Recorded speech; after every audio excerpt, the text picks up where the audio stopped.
to make sure that you feel like he's developmentally where he needs to be. Okay. And by doing that, we have, I know, it's the age, you know, so I have a questionnaire here, and we're just going to start there and have you fill that out, and that'll help us determine. It's really important that we fill these questionnaires out, and that kind of brings up questions you might have, and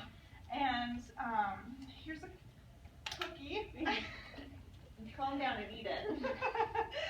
And so this questionnaire will help us determine that, you know, whether or not he needs extra assistance in anywhere with his development and kind of where he's at. Okay. Okay? All right. All right, so you go ahead and fill that out, and then I'll come back in later and we'll check it over for you, and we just need to remember you need to, you know, come back for each visit. When you come back with him, we'll kind of go over it and see where he's at each stage. Does that sound good? Yes. Okay. I like that idea. All right, sounds good. Yeah. Thank you.